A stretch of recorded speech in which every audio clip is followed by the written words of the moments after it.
You don't get to lecture me about the law. The words ricochet through Department 42 of the Los Angeles County Superior Court, sharp enough to silence even the rustling papers. Sergeant Mark Ellis stands in the witness box, his face crimson, jaw clenched so tight the tendons in his neck stand out like cables. His finger jabs toward the defense table where Renee Vaughn sits, spine straight, hands folded over a manila folder that contains everything he wishes would disappear. The gallery holds its breath. Judge Marion Reeves's gavel hovers mid-air, frozen in the moment before impact, as if even the court itself recognizes something irreversible is about to happen. Renee's voice cuts through the tension, level and precise. Your Honor, I'd like to remind the witness that under oath, his personal feelings about opposing counsel are irrelevant to the facts of this case. Mark's hands grip the witness box rail. The wood creaks. Facts. You want facts? How about the fact that you're a... The slap comes fast. His palm connects with her cheek before the bailiff can move. Before the gasps from the gallery can form into screams, before Judge Reeves's gavel finally crashes down, the sound echoes like a gunshot in the marble chamber. Renee's head snaps sideways. She tastes copper, bit her inner cheek on the impact. Heat spreads across her face in a starburst pattern, the kind of sting that makes eyes water involuntarily. She doesn't stumble, doesn't cry out. Her hand rises slowly to touch her cheek. Around her, the courtroom erupts into chaos. Wait until you see what happens next. The officer made a big mistake. Mark lunges forward, his bulk clearing the witness box in a movement that's clumsy with rage. You think you're better than me? Her body responds before conscious thought forms. Weight shifts to the balls of her feet.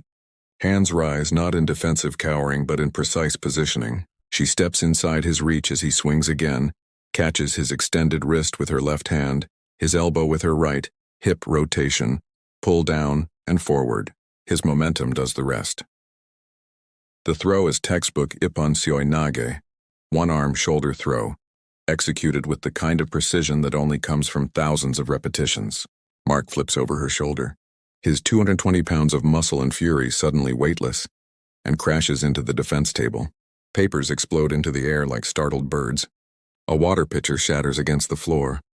The sound of his body hitting wood reverberates through the chamber.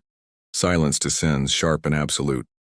Then phones emerge from pockets and purses throughout the gallery. The bailiff, Troy Hutchkins, finally unfreezes from his position near the judge's bench and rushes toward Renee, hand hovering over the taser on his belt. Ma'am, step back. Hands where I can see them. Renee raises both hands, palms open, phone still clutched in her right. The screen shows a voice recording app. Timestamp running 10:47 and 33 seconds. Self-defense under California Penal Code Section 692. He struck first. Check the video. But the real secret isn't just the throw. It's what she knows about the chief of police. Troy's face reddens. You just assaulted a police officer. He's a witness, not on duty. Her voice remains level, though her heart hammers against her ribs. And he battered an officer of the court. That's Penal Code 217.1. Judge Reeves's gavel pounds rhythmically now, trying to restore order. Bailiff, restrain Sergeant Ellis. Miss Vaughn, approach the bench now. Mark groans on the floor, rolling onto his side. Blood trickles from his nose where it connected with the table edge. In the gallery's front row, a man rises slowly from his seat. His suit costs more than most people's monthly rent. Chief Raymond Dalton, Los Angeles Police Department. His eyes lock on Renee's face and neither of them blinks. The moment stretches taut as piano wire. For the first time in 6 years, Renee smiles at him. 72 hours earlier, her office in downtown Los Angeles smelled like old paper and fresh coffee. She was reviewing the documents spread before her. Case number CV202-48934, Maria Rodriguez versus the City of Los Angeles and LAPD. Maria was suing over her son's arrest, an arrest that had left him with a broken collarbone and a criminal record for resisting an officer.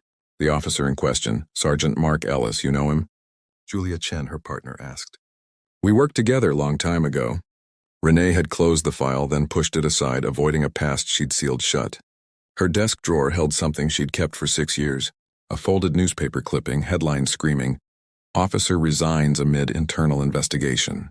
Her own face stared up from the grainy photo. This is the crucial part that explains everything. The devil lived in the details of the Rodriguez case, in the 3-minute gap between when Mark claimed he'd arrived and when the body cam footage actually began. At a meeting before trial, Renee pointed out the discrepancies.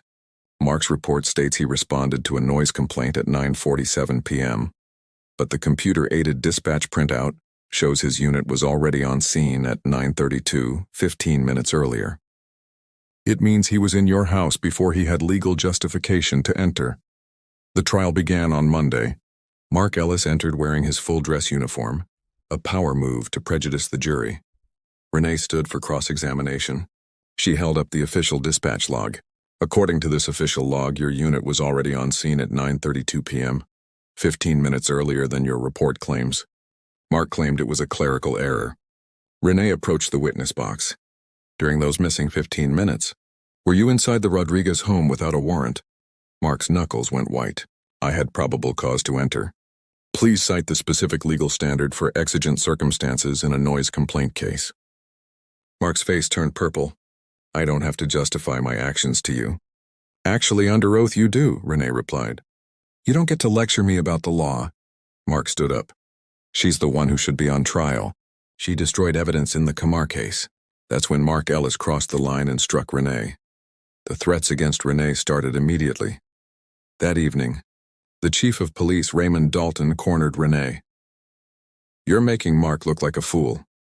Making the department look bad by extension. Dalton told her, drop the case. Walk away from the Rodriguez family. Not a chance, Renee replied. The chief warned her, you're not wearing the uniform anymore. You don't have the protection you think you do. The same night, Renee received a threatening email. Lawyers who make cops look bad have accidents. Check your car's brake lines or don't, your choice. Then Assistant District Attorney Claire Mitchell offered her a deal. Dismiss the Rodriguez case. In exchange, we won't press charges against you for assaulting Sergeant Ellis. Renee refused. Mitchell ended the meeting with a cold threat. Your LAPD personnel file, there's an irregularity review pending. Someone wanted to know why she'd left the force.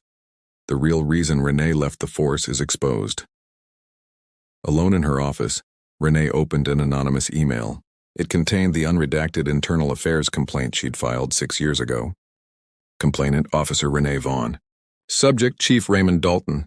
Allegation: obstruction of justice, conspiracy to conceal evidence in officer-involved shooting. Case number 21-90856. Investigating officer, Sergeant Mark Ellis. Mark had investigated her complaint against Dalton.